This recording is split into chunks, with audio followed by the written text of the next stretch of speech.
자, 여러분 안녕하십니까? 자, 이번 시간에는 이제 구체적으로 우리가 이제 양도 차익을 계산하는 방법부터 한번 보도록 하겠습니다. 이번 시간에는요. 자, 우리 지난 시간에 이제 끝부분에서 양도소득세 계산 구조 설명을 드렸습니다. 그래서 이 계산 순서를 반드시 암기를 하셔야 된다 이렇게 있었는데요. 제일 먼저 계산할 거는 양도 차익이다. 그래서 양도 차익은 양도 가액에서 그에 따른 필요 경비를 차감을 시켜준다 이렇게 말씀을 드렸습니다. 필요 경비에는 이제 취득가액 경비, 자본적 지출, 양도 비용이 있는데요. 그래서 양도 차익을 구하고 그 차익을 줄여주기 위한 장기 보유자를 우대할 목적으로 특별히 우리가 공제를 해주자. 그러면 장기 보유 특별 공제가 되겠습니다. 그러면 양도소득 금액이 되고 소득 금액에서 우리가 기본공제 250만 원을 우리가 공제를 줍니다. 그러면 과세 표준이 나오는 거죠. 그렇죠? 그러면 이제 세율이 나온다. 이렇게 되어 있습니다. 그러면 이때 양도 차익 산정 방식은 원칙적인 방법하고 예외적인 방법이 있습니다. 자, 원칙은 실지거래가액이에요. 실지거래가액. 실지거래가액으로 가는데 얘는 실제 양도한 가액에서 그에 따른 필요 경비를 빼주면 양도 차익이 나오죠.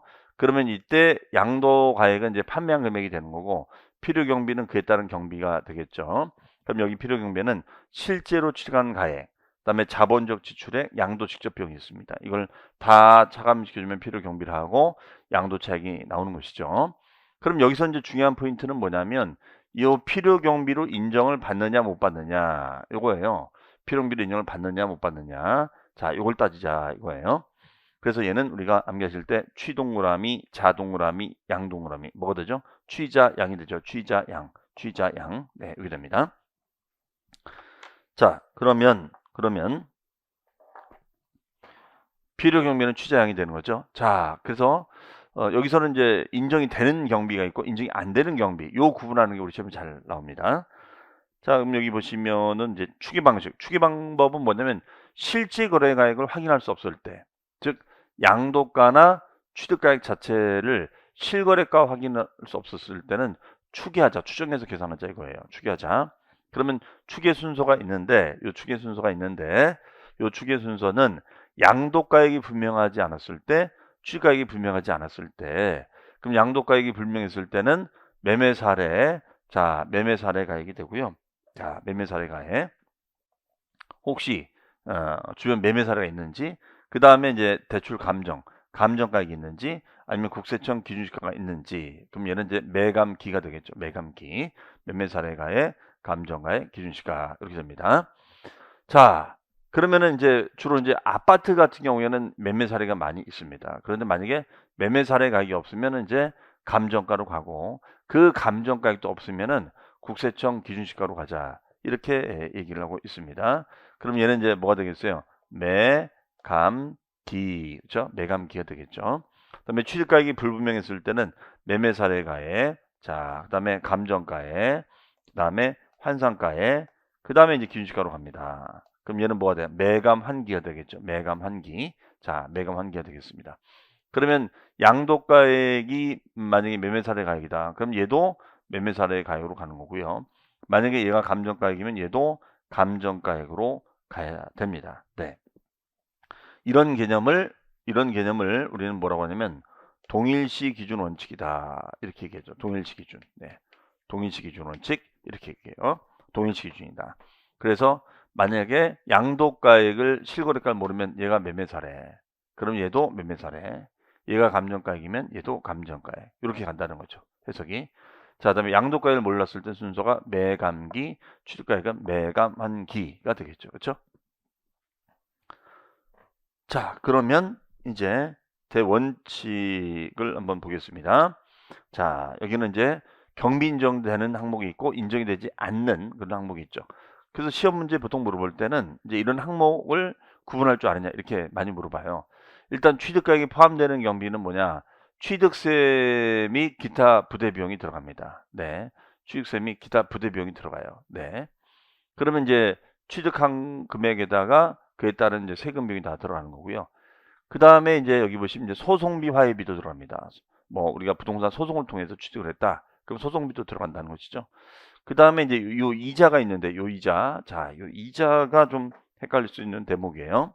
그러면 일단은 대전제는 취득가액, 그럼 취득가액은 이제 매수가액이 되겠죠, 그렇죠? 자, 그러면 그에 따른 비용을 다 포괄할 수 있다. 근데 포함되는 비용이 있고 되지 않는 비용이 있다, 이 얘기죠.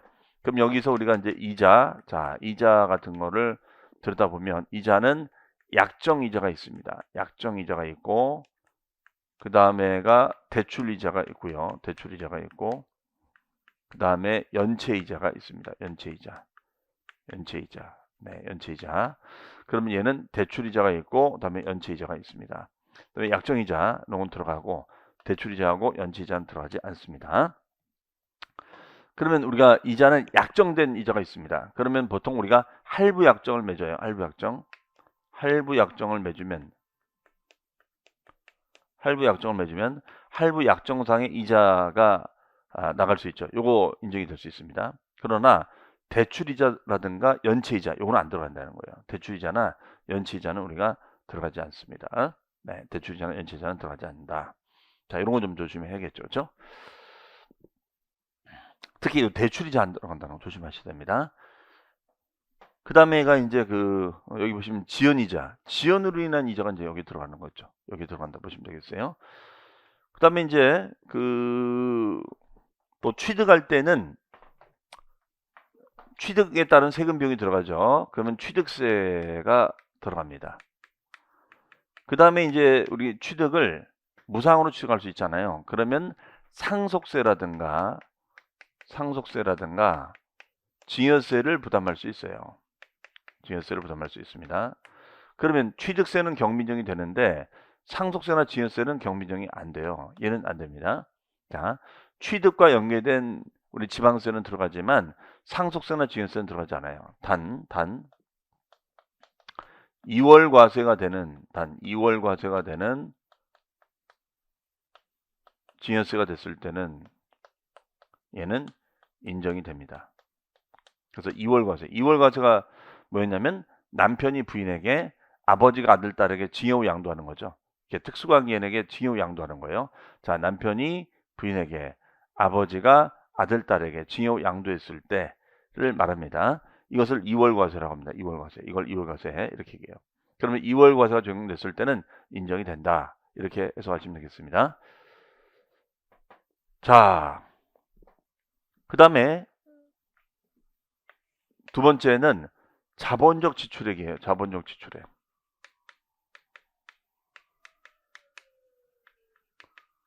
자본적 지출액입니다. 그러면 이 자본적 지출액은 정의가 뭐냐면, 자, 비용이 지출이 됐을 때 그 비용 지출로 인해서 양도하는 자산의 가치가 증가되거나 아니면 내용연수가 늘어나는 걸 말합니다. 네. 자, 얘는 두 가지예요. 그 비용이 나갔을 때 양도하는 자산의 가치가 증가하거나 내용연수, 수명이 연장됐을 때 이것을 우리는 자본적 지출액이다 이렇게 얘기합니다. 그러면 대표적인 사례가 우리 공법상의 수선비 같은 경우가 여기에 들어가죠. 수선비 등이 여기에 들어갑니다. 수선비. 그래서 건축 수선. 자, 수선은 뭐 규모가 클 수도 있고 작을 수 있죠. 그렇죠? 이런 수선비가 들어갑니다. 그 다음에 각종 공법상의 부담금 제도가 있어요. 그러면 얘는 재개발, 재건축에 따른 부담금을 말합니다. 예, 재개발, 재건축에 따른 그런 부담금을 말한다. 이렇게 보시면 되겠어요. 그러면 이제 이런 비용은 우리가 그다음에 용도 변경, 용도 변경에 따른 이런 비용을 말합니다. 그래서 이런 비용들을 우리는 자본적 지출액이다 이렇게 합니다. 이걸 자본적 지출액. 그러면 이거는 이제 증빙이 있거나 아니면 이제 거래 내역이 있어야죠. 거래 내역이 있었을 때, 증빙이 있거나 거래 내역이 있었을 때를 말합니다. 이런 거를 자본적 지출액이다 이렇게 얘기합니다.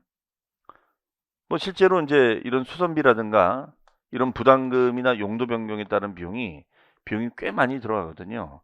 그러면 이런 비용이 나가면서 양도자산의 가치를 늘리거나 내용연수를 늘려줄 정도로 아주 중요한 지출이 되는 거죠. 하지만 반면에 아주 뭐 미미한 뭐 원상복구 수준의 그런 비용이 나갔다. 그거는 우리가 인정이 안 됩니다. 그래서 이런 걸 자본적 지출액이라 하고, 이 자본적 지출액하고 반대가 되는 비용이 있는데 이것을 수익적 지출액이다. 이렇게 얘기합니다. 수익적 지출액. 자, 수익적 지출액. 그럼 수익적 지출액은 해당사항이 있느냐? 없다. 이거예요. 자본적 지출액은 해당사항이 있지만 수익적 지출액은 해당사항이 없다. 이렇게 얘기합니다. 그래서 이거는 단순히 현상을 유지하는 비용, 단순히 현상을 유지하는 비용이 될 수 있어요. 현상을 유지하는 비용, 현상을 유지하는 비용이다. 이렇게 보시면 되겠습니다. 이것을 수익적 지출액이다. 이렇게 얘기해요. 그래서 뭐 도색비라든가 뭐 이렇게 페인트 칠한 거 있죠. 이런 비용을 말한다라고 보시면 되겠어요.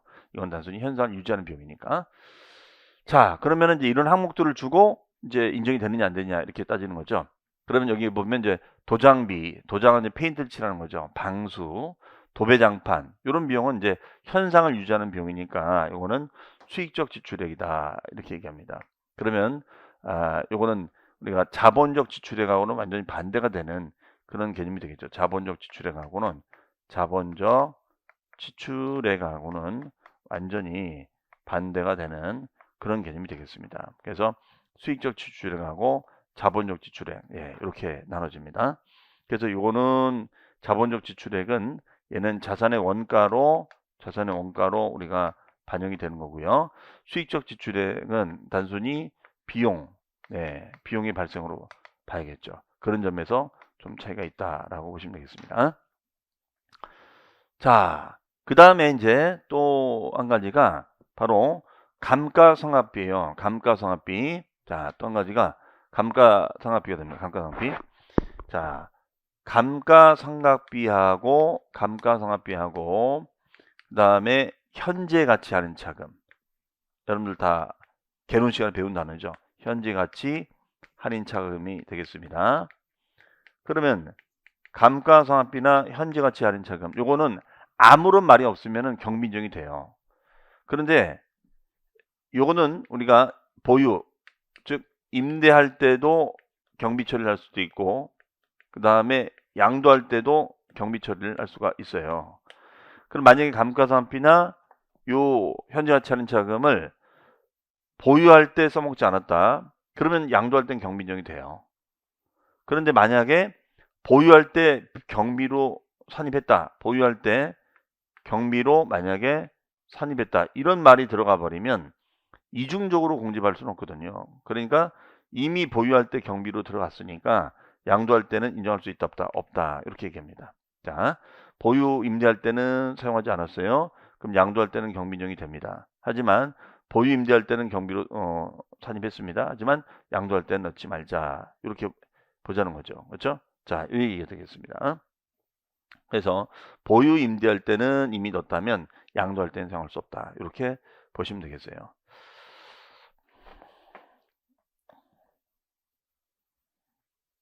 그러면 이제 어떤 식으로 나오는지 한번 볼까요? 취득가액을 실지거래가액, 취득가액을 실지거래가액에 의하는 경우에는 당초 약정에 따른 지급기일의 지연이자, 네, 지연이자예요. 그러면 우리가 그냥 약정상의 이자는 경비 인정이 됩니다. 그냥 약정상의 이자는 경비 인정이 돼요. 네. 하지만 지연이자는 우리가 포함하지 않겠다는 거죠. 그렇죠? 네. 맞고요. 그다음에 양도전 주택 이용 편의를 위한 방확장 공사비. 자, 키워드는 방 확장 공사 비용이 되겠습니다. 그래서 방을 확장하는 과정에서 이로 인해 주택의 가치가 증가되었다. 그러면 양도한 자산의 가치가 증가가 됐어요. 그러면 가치가 증가되거나 내용연수 수명이 연장이 되면 이건 자산의 가치가 늘어나는 거니까 어떻게 돼요? 당연히 이거는 자본적 지출액이 들어갔죠. 다만 현상 유지 비용은 수익적 지출액에 들어간다. 이런 얘기가 되겠어요. 자, 이거는 5가 되겠습니다. 자, 그러면 여기서 그 100페이지, 우리 교재 100페이지에 보시면은 거기 필요 경비 항목이 있죠. 별표시 제가 포함되는 항목, 포함되지 않는 항목이 나와 있습니다. 자, 그럼 다시 한번 이 자료를 통해 볼게요. 취득가액은 취득에 따른 부대 비용, 예, 취등록 면허세와 부가치세 비용 들어갑니다. 그 다음에 현재 가치 할인 차감 들어가고 취득 과정 중 발생한 소송비 들어간다고 했죠. 그 다음에 약정의 동그라미, 얘는 약정이자는 포함되지만 대출이자나 연체이자는 안 된다 이렇게 했었죠. 그 다음에 자본적 지출액 별표시. 자, 자본적 지출액의 뜻이 뭐라고요? 즉 거기 보시면 자산의 내용 연수, 수명을 연장시켜 주거나 자산의 가치를 증대시키는 수선비를 말합니다. 네. 그 다음에 각종 공법상의 부담금, 재개발 재건축 부담금, 그렇죠? 그 다음에가 이용 편의를 위한 지출 비용, 네, 개량 비용이라든가. 그 다음에 취득 후 소송비, 그러니까 취득 시점의 소송비도 인정이 되지만 취득 후 소송비도 우리가 인정이 될 수 있겠죠, 그렇죠? 그러면 양도 직접 비용. 자, 양도 직접 비용은 양도랑 직접적으로 관련성 있는 비용이 되겠죠. 양도 직접 비용은. 그러면 양도 직접 비용이 있습니다. 양도 직접 비용이 있고, 그 다음에 요 반대가 되는 게 뭐예요? 양도 간접 비용이 있겠죠. 간접 비용. 네. 간접 비용. 네. 직접 비용과 간접 비용이 있습니다. 그러면 직접 비용은 경민정이 되지만 간접 비용은 경민정이 되질 않겠죠. 네. 이렇게 됩니다. 네. 직접 비용 경민정이 되지만 간접 비용은 되지 않는다. 이렇게 보시면 돼요. 그러면 요 직접 비용은 양도 관련된 법무적인 비용과 세무적인 비용을 다 총칭해서 말합니다. 근데 간접비라는 것은 이거는 이제 이사 비용 등을 말하는 거죠. 이사 비용이라든가 접대비라든가 이런 비용을 말합니다. 그래서 직접 비용은 들어가지만 간접 비용은 들어가지 아니한다. 그래서 거기 보시면 계약서 작성비, 인지, 그다음에 증권거래세, 중개보수, 세무사 수수료가 나와 있고요. 그 다음에 이제 채권을 이제 만기 전에 팔면은 우리가 이제 국민주택 채권이나 이런 채권을 만기 전에 팔 수가 있어요. 이것도 이제 인정이 되고요. 명도 비용도 됩니다. 그러나 포함되지 않는 비용, 자 거기 보시면 사업자의 부가치세 매입세액이 있는데 그 매입세액에 따른 서로입니다. 얘는 비용이 아니라 얘는 자산의 성격이다. 요거예요. 그 다음에 다른 소득의 필요 경비로 계산 기록한 현지 가치 할인 차금 및 감가상각비. 자, 말씀드렸었죠. 감가상각비나 현지 가치 할인 차금이 아무런 말이 없으면은 경비인정이 되는데, 다만 보유 임대 중에 경비로 써먹었다는 말이 들어갔을 때는 인정할 수가 없다는 거예요. 네, 자 그런 부분이 있다는 거 기억하시고요. 그 다음에 연체이자 및 위약금 및 차입금이자 말씀드렸습니다. 연체이자라든가 대출이자는 경민정이 안 된다 이렇게 썼죠. 그 다음에 이제 또 안 되는 게 수익적 지출액, 예, 자본적 지출액의 반대말이 수익적 지출액이죠. 단순히 현상을 유지하는 그런 비용을 말한다. 그 다음에 택지 초과소의 부담금이라는 것이 있는데 이거는 이제 부담금 제도에 과다한 택지를 가지고 있다면 그 부담금을 부과했습니다만 지금은 이것이 존재하지 않고요. 그 다음에 양도 간접 비용, 자 직접 비용은 경민정이 됩니다. 직접 비용, 양도 직접 비용 경민정이 되지만 간접 비용은 인정이 안 돼요. 그래서 법무 세무적인 비용, 그 다음에 간접 비용, 이사 비용 등은 들어갈 수가 없다. 이렇게 보시면 되겠습니다. 그 다음에가 이제 취득과 관련된 세금 비용 인정이 되고요. 그 다음에 다만 취득 관련 세금 인정이 되는데 보유세는 인정이 안 돼요. 보유세는 경비 인정을 받을 수가 없다. 이렇게 돼 있어요. 보유세는 경비 인정을 받을 수가 없습니다. 그럼 보유세라는 것은 우리가 재산세라든가 아니면 종합부동산세라든가 종합부동산세. 네. 자, 여기 되겠습니다. 이거는 우리가 들어갈 수가 없다. 그 다음에 이제 양도 직접 비용이나 간접 비용은 이제 이사비라든가 접대비, 자, 이런 비용을 말합니다. 그 외로 보유세라든가 상속증여세, 단 밑줄 2월 과세 적용시는 인정이 됩니다. 2월 과세 적용시는 인정이 된다. 자, 요것도 메모해 주시고요. 2월 과세가 뭐였죠? 남편이 부인에게, 아버지가 아들에게 징역 양도하는 그런 거래를 말하는 것이죠. 그 다음에 추계하는 방법이 있는데요. 거기다 별 표시해 놓으시고요. 문제가 좀 어려워지면 이 내용이 우리가 출제가 될 수가 있습니다. 자, 그러면 이 내용을 좀 설명을 좀 드려볼게요. 자,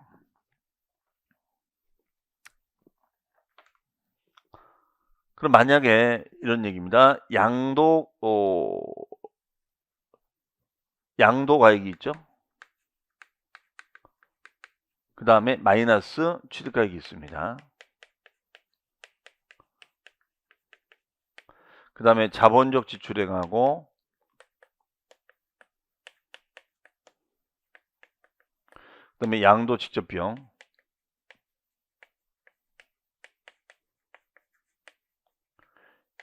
요게 돼 있어요. 네.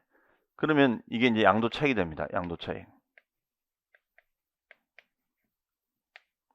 자, 그럼 여기는 이제 이 금액을 양도가액은 이제 실거래가로 합니다. 자, 요것도 실거래가, 이것도 실제 지출된 금액으로 가요. 네. 그러면 실제 양도한 금액, 실제 취득한 금액, 실제 지출한 비용들을 말하는 건데, 만약에 이 실거래가를 확인할 수가 없다면, 요거를 확인할 수가 없다면 추정해서 계산을 하죠. 추계를 합니다. 추계. 그럼 추계를 하는데, 추계하는 순서가 있어야겠죠. 추계하는 순서가. 그러면 실거래가랑 가장 유사한 순서가 있는데, 그게 바로 이제 매매 사례가액이 됩니다. 그 다음에가 이제 매매 사례가액이 없다면, 보통 우리 여러분들 결혼 시간에 맨 마지막에 배우는 게 감정평가잖아요. 감정평가한 금액이 있을 거예요. 감정가액이 있을 수 있습니다. 그런데 이제 매매 사례도 없고 감정가도 없어요. 뭐 대출을 받아본 적도 없었기 때문에 대출 감정도 없다. 그러면 이제 국세청 기준시가로 갈 수가 있습니다. 예. 이 경우에는 국세청 기준시가로 갑니다. 기준시가로. 그러면 이 경우에는 우리가 어떻게 되느냐? 그다음에 매감기가 되는 거죠.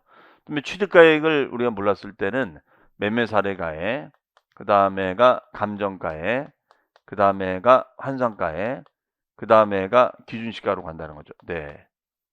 그래서 얘는 매매 사례, 감정, 환산, 기준시가. 자, 이렇게 합니다. 그럼 양도가액은 매감기, 취득가액은 매감환기가 됩니다. 매감환기. 자, 그 다음에 자본적 지출행하고 이 양도 비용을 몰랐을 때는 어떻게 할 것인가? 이거는 우리가 이처럼 어떤 기준치를 정할 수가 없어요. 그래서 이거는 어차피 추계니까 추계는 정확하게 계산할 필요는 없잖아요. 그렇죠? 추계는 우리가 정확하게 계산할 필요는 없습니다. 그러면은 이 경우에는 어떻게 할 거냐? 계산하자. 필요 경비를 계산합니다. 계산이라는 것은 필요 경비를 계략적으로 산정한 이거예요. 이것을 계산이라고 하죠. 계산 공제액이라고 지칭하고 있습니다. 네, 이걸 빼주고 나면 양도차익이 나오죠.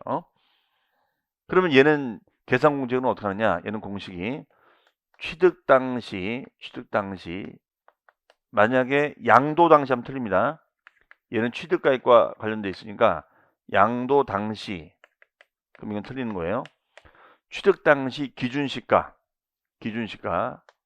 기준시가에다가 곱하기 3% 등의 비율을 곱해주는 거예요. 네. 그럼 얘는 항상 기준시가, 그러니까 얘는 매매 사례라든가 감정가 이런 말이 없어요. 얘는 항상 기준시가. 항상 기준시가에 3% 곱해라 이거예요. 그러면 이때는 양도가액이 매매 사례가 있으면 얘도 매매 사례로 가고, 그 다음에 유념할 점은 요 계산 공제는 매매 사례란 말이나 감정가를 말 쓰지 않습니다.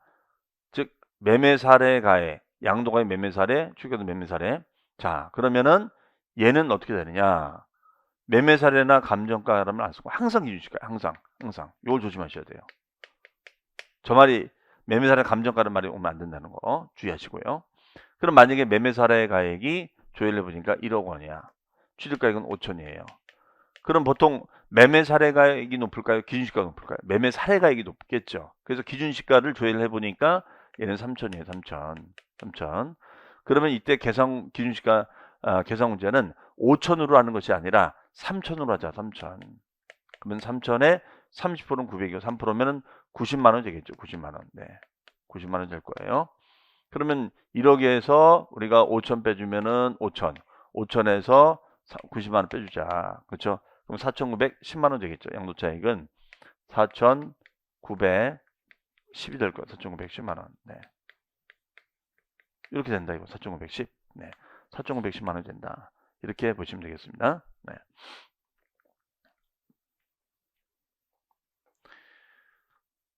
자, 그러면은 거기 추계가액의 방법에 따른 계산하는 것은 양도가의 추계 방식은 매매사례, 감정, 기준시가. 그다음에 추가액은 매매사례, 감정, 환산 기준시가. 네, 이렇게 선정합니다. 그러면 거기 보시면 박스에 양도가액에는 환산 추가액을 적용할 수가 없다. 예. 그러면 이때 환산가액이라는 건 뭐냐? 자, 이 공식 거기 메모를 해둘까요? 자, 환산가액. 환산가액은 요게 우리 시험에 자주 출제됐어요. 얘는 양도 당시 금액은 정해져 있는데 취득 당시 금액을 몰랐을 때 매매사례 감정가가 없으면 환산가로 가라. 그러면 얘는 자 메모합니다. 양도 당시 가액에다가 곱하기 양도 당시 기준시가 분의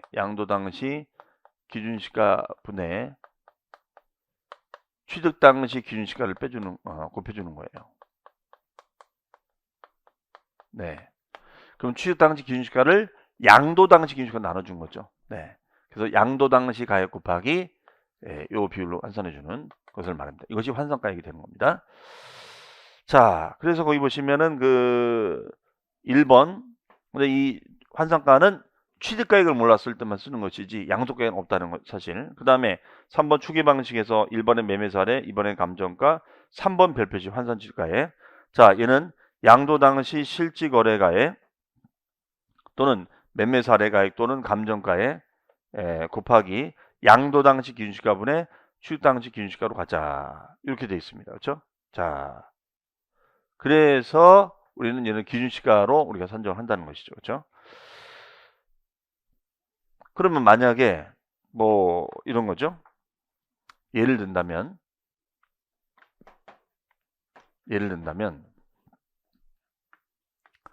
양도가액은 1억이에요.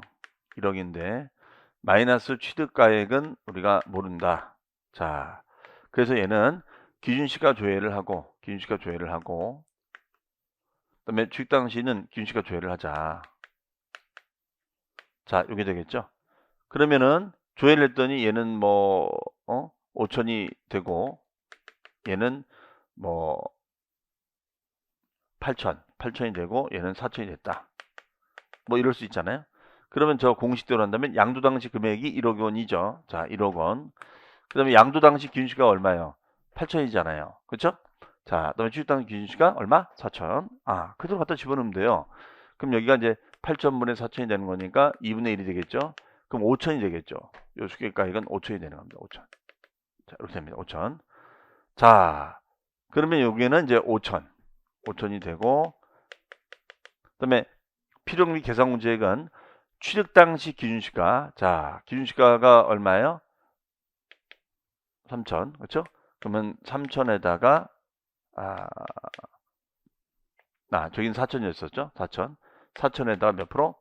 3%. 그러면 30%는 1200이고 3%면 120이 되겠죠? 120만 원 된다. 일적으로. 이것을 계산이라고 합니다. 정확하지 않아도 상관없다. 계략적으로 산정하자. 이렇게 얘기합니다. 이것을 계산 문제. 이렇게 얘기를 해요.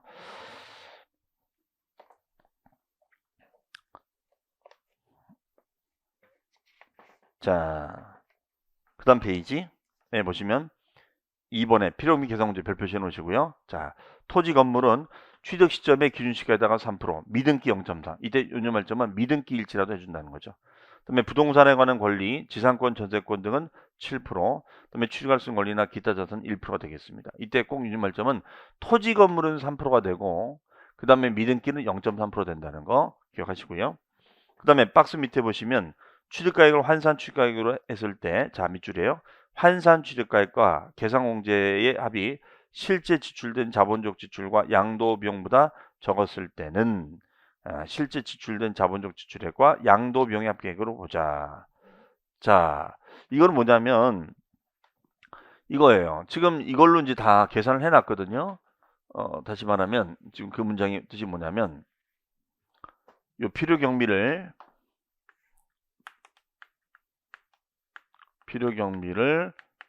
환산 취득가액하고 환산 취득가액 플러스 계산공제로 다 계산해 놨어요. 계산공제로 이걸 다 해놓은 겁니다. 환산취득가액하고 계산공제로 다 했어요. 그래서 이걸로 계산해 봤더니 얘가 8천이야. 이게 8천이에요. 그런데 얘는 비교를 하자는 거죠. 비교하자. 그래서 이거 증빙이 없어진 줄 알고 이걸 다 계산해 놨는데 8천으로 뭐 예를 들어서 뭐 최근에 뭐 산불 같은 거 있었잖아요. 그래서 다 분실된 줄 알았는데 보따리가 발견된 거야. 그래서 보따리를 딱 주섬주섬 이렇게 열어보니까 거기에 이제 비용이 다발로 이제 발견되더라 이거예요. 그래서 그 실제 자본적 지출액하고 그 다음에가 플러스 양도비용. 네. 양도비용을 더해 봤더니 요 금액이 1억 원이더라 이거야. 요 금액이 1억 원이다. 그렇죠? 그러면 요 환산 취득가액하고 계산 공제액이 8천이 되는 거고 그 다음에 자본적 지출액하고 양도 비용이 1억 원이 된다. 그렇죠? 그러면 8천과 우리가 1억이 됐다라고 한다면 비교한다면 둘 중에 큰 금액이 되겠다. 이거야. 큰 금액. 그렇죠? 네. 그러면 이게 1억이 되겠죠. 이것이 아니라 1억으로 산정하자. 이거예요. 1억으로 산정하자. 자, 그래서 비교 과세하는 그런 문제들이 자주 출제가 되고 있어요. 네, 비교 과세. 자, 요거 봐주시면 되겠습니다. 그러면은 거기에 보면은 이제 기준시가, 자, 이거는 국세청 장이 정한 가격이 되겠죠. 이게 기준시가가 되겠죠. 네. 그래서 부동산, 토지는 일반적은 개별공시지가, 자, 밑줄 지정지역은 공시지가에다 배율을 곱하자. 그다음에 단독주택은 개별주택 가격, 아파트는 공동주택 가격. 자, 이렇게 되어 있습니다. 그 다음에 오피스텔 일반 건물 등은 신축 가격에다가 이제 지수 등을 반영하는 거예요. 그 다음에 부동산에 관한 권리는 자 2번 부동산을 취득할 수 있는 권리가 있습니다. 그럼 거기 보시면은 납입한 금액과 프리미엄에 상당하는 금액을 합하자. 불입한 금액하고 자 불입금액이 되겠죠. 불입금액이 되는데 그 불입금액하고 플러스 프리미엄을 더하자 이 얘기죠. 여기 평가치가 되겠다라고 보시면 되겠습니다. 그다음에 그 밖에 자산이 되어 있고요. 네. 자, 그러면 다시 한번 정리해 봅니다. 우리 양도세에서 제일 중요한 파트를 지금 진행을 한 건데요. 일단 제일 먼저 계산할 것이 양도 차익. 양도 차익을 계산하는 방법은 원칙은 실거래가 방식이다. 그래서 양도가액에서 필요금이 세 가지: 취득가액, 경비, 자본적 지출의 양도 비용이 되겠다. 그렇죠? 자, 그럼 차익이 나오고 그다음에 추계 방식이 됐을 때 양도가액의 추계는 매매사례 감정 기준시가, 취득가액은 매매사례 감정 환산 기준시가가 되겠습니다. 그 다음에 환산가액이라는 것은 양도 당시 금액 곱하기 양도 당시 기준시가분의 취득 당시 기준시가 비율. 네, 이렇게 이제 환산하자는 거죠. 그 다음에 자본적 지출과 양도 비용은 우리가 어떻게 합니까? 자본적 지출과 양도 비용 같은 경우에는 추계할 수 있다더라. 그렇죠? 자, 추계할 수 있다더라. 그러면 이거는 이제 어떻게 합니까? 계산공제 방식으로 하자. 그럼 계산공제는 취득 당시 기준시가에다가 3% 등의 비율을 곱해서 가격을 정하자. 이 얘기예요. 그렇죠? 자, 그래서 양도가액을 실거래 거기 안 됐을 때 매매사례, 얘도 매매사례. 하지만 얘네가 양도가액 취급이 매매사례로 가든 말든 자본적 지출과 양도 비용은 계산합시다. 그러면 계산 문제는 취득 당시 균시가에다가 3% 등의 비율을 곱하자. 다만 얘는 매매사례나 감정가란 말이 없다는 거 이렇게 보시면 되겠습니다. 그다음에 환산가액이라는 것은 양도 당시 금액에다가 곱하기 양도 당시 기준시가분의 취득 당시 기준시가 비율로 환산하는 이런 방식이 되겠습니다. 자, 그래서 양도 차익을 계산하자. 이렇게 보시면 되겠습니다. 자, 이상으로 해서 이번 시간까지는 이제 우리가 양도 차익에 대한 계산 요령까지 해봤습니다. 자, 다음 시간에는 이제 요 양도 차익을 줄여주는 장기 보유 투표 문제, 기본문제 이런 내용들 가지고 또 연습을 해보도록 하겠습니다. 자, 사례 문제도 풀어보고요. 자, 그러면은 다음 주에 이 시간에 뵙겠습니다. 감사합니다.